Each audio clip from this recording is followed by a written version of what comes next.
എന്താണ് ഈ കന്യാചർമ്മം? അത് പ്രത്യേകതകൾ എന്തെല്ലാമാണ്? അതിൻ്റെ നാം ലൈംഗിക ബന്ധത്തിൽ ഏർപ്പെടുമ്പോൾ കന്യാചർമ്മത്തിന് എന്താണ് സംഭവിക്കുന്നത്?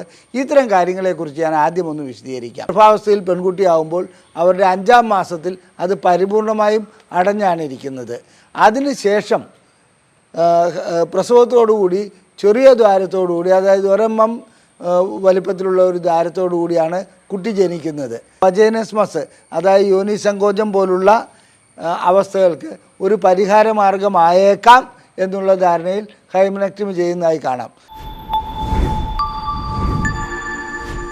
ഞാൻ ഡോക്ടർ അജയൻ വർഗീസ്, കോഴിക്കോട് ജില്ലയിൽ കുന്നമംഗലം പന്തീർപ്പാടത്തുള്ള institute of sexual and reproductive medicine എന്ന സ്ഥാപനത്തിൻ്റെ ഡയറക്ടറാണ്. International association of sexual medicine practitioners modern medicine എന്ന അസോസിയേഷൻ്റെ അഖിലേന്ത്യാ ചെയർമാനുമാണ്. ഞാനിന്ന് നിങ്ങളോട് വിശദീകരിക്കാൻ പോകുന്നത് ഹൈമനക്ടമി അഥവാ കന്യാചർമ്മം മുറിച്ചു നീക്കേണ്ട അവസ്ഥകളെക്കുറിച്ചും അത് എന്തിനാണ് ചെയ്യുന്നതെന്നും അതുകൊണ്ട് എന്തെല്ലാം ഗുണങ്ങൾ ലഭിക്കുന്നു എന്നുള്ളതിനെക്കുറിച്ചുമാണ്. അതിനു മുമ്പ് തന്നെ നമുക്ക് എന്താണ് ഈ കന്യാചർമ്മം, അത് പ്രത്യേകതകൾ എന്തെല്ലാമാണ്, അതിൻ്റെ നാം ലൈംഗിക ബന്ധത്തിൽ ഏർപ്പെടുമ്പോൾ കന്യാചർമ്മത്തിന് എന്താണ് സംഭവിക്കുന്നത്, ഇത്തരം കാര്യങ്ങളെക്കുറിച്ച് ഞാൻ ആദ്യം ഒന്ന് വിശദീകരിക്കാം. കന്യാചർമ്മം എന്ന് പറയുന്ന ഒരു പാട മാത്രമാണ്. അതായത് യോനിക്കുള്ളിലേക്ക് ലിംഗം പ്രവേശിക്കുന്നതിന് തടസ്സം നിൽക്കുന്ന ഒന്നല്ല. കന്യാചർമ്മം 4 തരത്തിലുണ്ട്. ഒന്ന്, അതിന് ദ്വാരമില്ലാത്തത്. അത്തരം കന്യാചർമ്മങ്ങൾ അപകടം പിടിച്ച ഒന്നാണ്, അതിന് ഹൈമനക്ടമി ചെയ്യുക തന്നെ വേണം. 2, ചെറിയ ദ്വാരമുള്ളത്. അതേസമയത്ത് അതിന് ചന്ദ്രക്കല പോലെയുള്ള ഒരു ദ്വാരമാണ് അതിനകത്ത് ഉണ്ടാകാറുള്ളത്. അത് സാധാരണ ഒരു കന്യാചർമ്മം എന്ന് പറയാം. അതുകൂടാതെ സെപ്റ്റേറ്റ് ഹൈമണുണ്ട്. സെപ്റ്റേറ്റ് എന്ന് പറഞ്ഞാൽ ഇത് 2 ദ്വാരങ്ങളുണ്ടാവും, അതിൻ്റെ നടുക്കൊരു പാളിയും ഉണ്ടാവും. അത്തരം കന്യാചർമ്മങ്ങളാണ് വേറൊരു തരത്തിലുള്ളത്.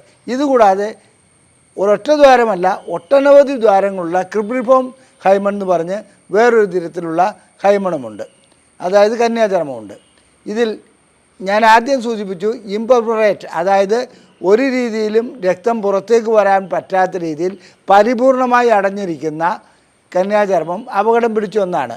ആദ്യമായി രക്തസ്രാവം ഉണ്ടാകുമ്പോൾ, അതായത് ആർത്തവം ഉണ്ടാകുമ്പോൾ, ഇത് രക്തത്തെ പുറത്തേക്ക് പോകാൻ അനുവദിക്കാതെ അവിടെ ആ രക്തമെല്ലാം തളം കെട്ടിക്കിടക്കുകയും ഗർഭപാത്രവും അതുപോലെ അടിവയറും വീർത്തു വരികയും ചെയ്യുന്നു.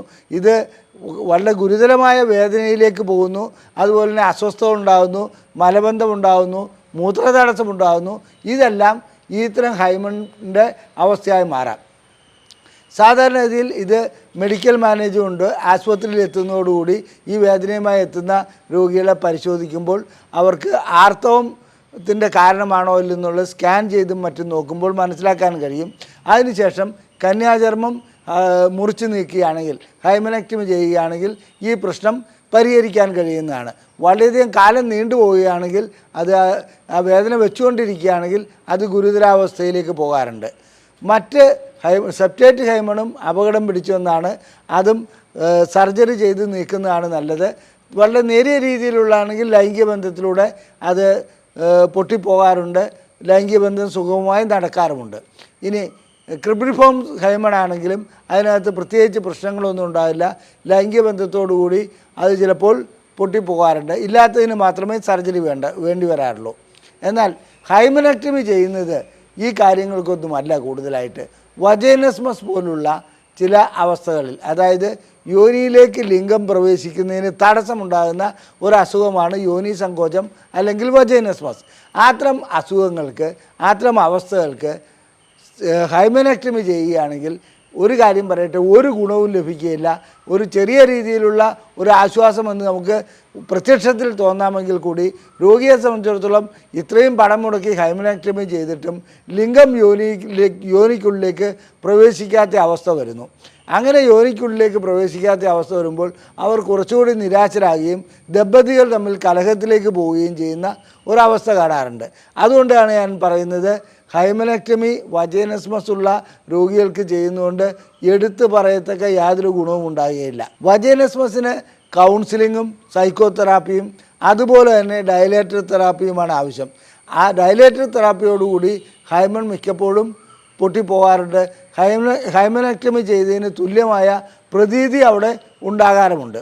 ഈ രീതിയിൽ പോവുകയാണെങ്കിൽ, അതായത് ഡയലേറ്റർ തെറാപ്പിയിൽ കൂടി പോവുകയാണെങ്കിൽ ലൈംഗിക ബന്ധവും കൂടി സാധ്യമാകുന്ന ഒരവസ്ഥയിലേക്ക് വരും.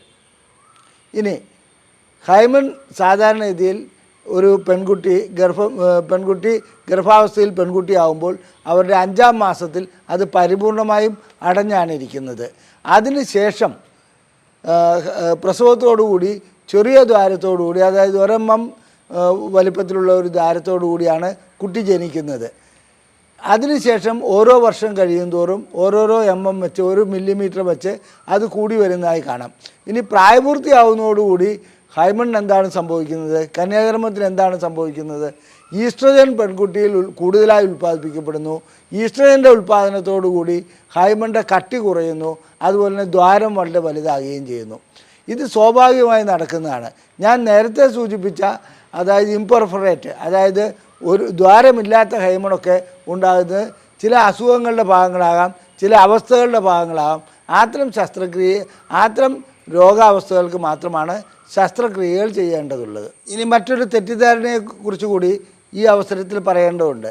അതായത് സാധാരണ ഇതിൽ ആദ്യ രാത്രിയിൽ ലൈംഗിക ബന്ധത്തിൽ ഏർപ്പെടുമ്പോൾ രക്തം വരണമെന്നും, അതായത് കന്യാചർമ്മം പൊട്ടി രക്തം വരണമെന്നുള്ള ഒരു മിഥ്യാധാരണ ഇന്നും ചില സമൂഹങ്ങളിൽ കാണപ്പെടുന്നുണ്ട്. അത് മാത്രമല്ല, നല്ല വിദ്യാഭ്യാസമുള്ള വ്യക്തികൾക്ക് പോലും അത്തരമൊരു ധാരണയുണ്ട്, കന്യാചർമ്മം പൊട്ടി രക്തം വരേണ്ടതുണ്ടെന്നുള്ളത്. ഇത് തെറ്റിദ്ധാരണയാണ്. ചില സ്ത്രീകളിൽ കന്യാചർമ്മം പൊട്ടി രക്തം വന്നെന്ന് വരാം. എന്നാൽ എല്ലാ സ്ത്രീകളിലും കന്യാചർമ്മം പൊട്ടി രക്തം വരേണ്ട ഒരു ആവശ്യമില്ല, അങ്ങനെ ഉണ്ടാകുകയുമില്ല. കാരണം ചില കന്യാചർമ്മങ്ങൾ ലിംഗം യോനിക്കുള്ളിലേക്ക് കടക്കുമ്പോൾ അതിൻ്റെ ഇലാസ്റ്റികത കൊണ്ട് അത് ലിംഗത്തെ പ്രവേശിപ്പിക്കുവാൻ ഒരു തടസ്സവുമില്ലാതെ മുന്നോട്ട് കൊണ്ടുപോകാറുണ്ട്. മാത്രമല്ല, ചില സ്ത്രീകളുടെ കന്യാചർമ്മം വളരെ വളരെ ചെറുതുമായിരിക്കും. കാരണം അത്രയ്ക്കും വലിയ ദ്വാരം അതിനകത്ത് വന്നിട്ടുണ്ടാകാം. ഇനി മറ്റൊരു അവസ്ഥ കൂടി പറയാം. ഫിസിക്കൽ എക്സസൈസ് കൂടുതലായി ചെയ്യുന്ന സ്ത്രീകൾ, സ്വയംഭോഗം ചെയ്യുന്ന സ്ത്രീകൾ, ഇവരുടെയൊക്കെ കന്യാചർമ്മം മിക്കപ്പോഴും അവിടെ കണ്ടുകൊള്ളണമെന്നേ ഇല്ല, അത് നഷ്ടപ്പെട്ടിട്ടുണ്ടാകാം. ഈ കാര്യങ്ങളാണ് നാം ആദ്യം മനസ്സിലാക്കേണ്ടത്. ചിലർ ഇതിൻ്റെ, അതായത് നമ്മുടെ വിർജിനിറ്റിയുടെ ഒരു ലക്ഷണമായി കന്യാചർമ്മത്തെ കാണുന്നവരുണ്ട്. ഇതും ഒരു അബദ്ധം തന്നെയാണ്. ഇതിനു വേണ്ടിയിട്ട് ഹൈമനക്ടമി, ഞാൻ നേരത്തെ സൂചിപ്പിച്ച ശസ്ത്രക്രിയയ്ക്ക് എതിർ ദിശയിലുള്ള ഒരു ശസ്ത്രക്രിയയുണ്ട്, ഹൈമനോപ്ലാസ്റ്റി എന്ന് പറഞ്ഞത്. അത് കേരളത്തിലെ പ്രശസ്തമായ ഒരു കേസ് വഴിക്ക് നിങ്ങൾക്കെല്ലാവർക്കും ബോധ്യമുള്ളതായിരിക്കാം. കന്യാചർമ്മം നഷ്ടപ്പെട്ട സ്ത്രീകൾ കൃത്രിമമായി കന്യാചർമ്മം തുന്നിച്ചേർക്കുന്ന, അതായത് അവിടെ ഒരു കന്യാചർമ്മം ഉണ്ടാക്കി വയ്ക്കുന്ന ഒരവസ്ഥ വരാറുണ്ട്. ഇത് മെഡിക്കൽ പരിശോധനകളിലോടുകൂടി ഹൈമനോപ്ലാസ്റ്റി ചെയ്തതാണോ എന്നുള്ളത് മനസ്സിലാക്കുവാൻ വളരെ ലളിതമായി കഴിയും. പക്ഷേ ഇത്തരം അബദ്ധധാരണകൾ പലരും ഇന്നും വെച്ച് പുലർത്തുന്നുണ്ട്. കന്യാചർമ്മം എന്നുള്ളത് വളരെ പ്രഷ്യസായ, അല്ലെങ്കിൽ ആദ്യ രാത്രിയിൽ മാത്രം പൊട്ടേണ്ട, അല്ലെങ്കിൽ അങ്ങനെ രക്തം വരേണ്ട ഒന്നാണെന്നുള്ളത്. ഇത്തരം കാര്യങ്ങൾ നിലനിൽക്കുന്നതോടുകൂടി ലൈംഗിക ബന്ധത്തിൽ ഏർപ്പെടാൻ വരുന്ന പുരുഷനും സ്ത്രീയും ഇതുവഴി ഇങ്ങനെ സമീപിക്കുകയാണെങ്കിൽ കുടുംബകലഹം ഉണ്ടാകുമെന്നുള്ളതല്ലാതെ മറ്റൊന്നും നടക്കുകയില്ല. കുടുംബകലഹത്തിന് ഈ കന്യാചർമ്മ തിയറി വളരെയധികം കാരണമായി മാറാറുമുണ്ട്. നമുക്ക് ഹൈമനക്ടമി എന്ന ശസ്ത്രക്രിയയിലേക്ക് വരാം. ഞാൻ സൂചിപ്പിച്ചുവല്ലോ, ഇത് ആവശ്യത്തിനും അനാവശ്യത്തിനും ഇന്ന് ചെയ്യപ്പെടുന്ന ഒരു ശസ്ത്രക്രിയയാണിത്. അതായത് ഞാൻ അനാവശ്യത്തിനെന്നുള്ള ഉദ്ദേശിച്ചത് എന്തെങ്കിലും ഒരു ചികിത്സ നൽകണ്ടേ എന്നുള്ള ഒരു ധാരണ കൊണ്ട് ഹൈമനക്ടമി ചെയ്യുകയും വജൈനസ്മസ്, അതായത് യോനി സങ്കോചം പോലുള്ള അവസ്ഥകൾക്ക് ഒരു പരിഹാര മാർഗമായേക്കാം എന്നുള്ള ധാരണയിൽ ഹൈമനക്ടമി ചെയ്യുന്നതായി കാണാം. സത്യം പറയട്ടെ, പ്രയോജനം ലഭിക്കുകയില്ല. ഡയലേറ്റർ തെറാപ്പി മാത്രമാണ് ഹൈമനക്ടമി അല്ല, ഡയലേറ്റർ തെറാപ്പിയാണ് വജൈനസ്മസ് അഥവാ യോനി സങ്കോചം പോലെയുള്ള രോഗങ്ങൾക്ക്, അതായത് അവസ്ഥകൾക്ക് അത്യുത്തമം. അതിന് ഞാൻ നേരത്തെ സൂചിപ്പിച്ചു, സൈക്കോതെറാപ്പി വേണം, കൗൺസിലിംഗ് വേണം, അതുപോലെ തന്നെ പാർട്ട്ണറുടെ സഹകരണവും ആവശ്യമാണ്. ഈ ഹൈമനക്ടമി ചെയ്തു കഴിഞ്ഞാൽ ഉണ്ടാകുന്ന ഏറ്റവും വലിയ പ്രശ്നം എന്താണെന്ന് വെച്ചാൽ, ഭർത്താവിന് ഉള്ള ലൈംഗിക ശേഷി കൂടി നഷ്ടപ്പെടുന്ന ഒരു അവസ്ഥയിലേക്ക് പോകും. ഇത്രയും ആയിട്ടും തനിക്ക് കഴിയുന്നില്ലെങ്കിൽ തൻ്റെ എന്തോ തകരാറാണെന്നുള്ള ഒരു ധാരണയിലേക്ക് ഭർത്താവ് എത്തിപ്പെടുകയും ഉള്ള ലൈംഗിക ശേഷി കൂടി അദ്ദേഹത്തിൻ്റേത് നഷ്ടപ്പെടുന്നതായി കാണാം. ഹൈമനക്ടമി വജൈനസ്മസിന് ഒരു പരിഹാരമേ അല്ല, അതിനുള്ള ചികിത്സ മറ്റൊന്നാണ്. ഡയലേറ്റർ തെറാപ്പിയാണ് ഏറ്റവും അത്യുത്തമം. അല്ലെങ്കിൽ മറ്റ് മാർഗങ്ങളിലേക്ക് പോവുകയാണ് നല്ലത്. ശസ്ത്രക്രിയയിലൂടെ ഒരു വജൈനസ്മസും ഇന്ന് വരെ ചികിത്സിച്ച് മാറ്റിയതായി രേഖകളില്ല. അങ്ങനെയൊന്നും സാധ്യമല്ല എന്നുള്ളതാണ് എൻ്റെ അനുഭവത്തിൻ്റെ വെളിച്ചത്തിൽ എനിക്കും പറയുവാനുള്ളത്. ലൈംഗിക ചികിത്സയെക്കുറിച്ച്, ലൈംഗിക പ്രശ്നങ്ങളെക്കുറിച്ച് നിങ്ങൾക്ക് എന്തെങ്കിലും അറിയണമെന്നുണ്ടെങ്കിൽ ഞങ്ങളുടെ ബുക്ക്ലെറ്റുകൾ സൗജന്യമായി നിങ്ങൾക്ക് അയച്ചു തരുന്നതാണ്. ഇവിടെ തന്നിരിക്കുന്ന നമ്പറിൽ ISRM എന്ന് ടൈപ്പ് ചെയ്യുക. നിങ്ങൾക്ക് വേണ്ട ബുക്ക്ലെറ്റുകൾ ഞങ്ങൾ ഇവിടെ നിന്നും വാട്സപ്പ് വഴിക്ക് സൗജന്യമായി PDF ഫോർമാറ്റിൽ അയച്ചു നൽകുന്നതാണ്. ഈ വീഡിയോ നിങ്ങൾക്ക് ഇഷ്ടപ്പെട്ടുവെങ്കിൽ നിങ്ങളുടെ സുഹൃത്തുക്കൾക്ക് ഇത് ഷെയർ ചെയ്യുക.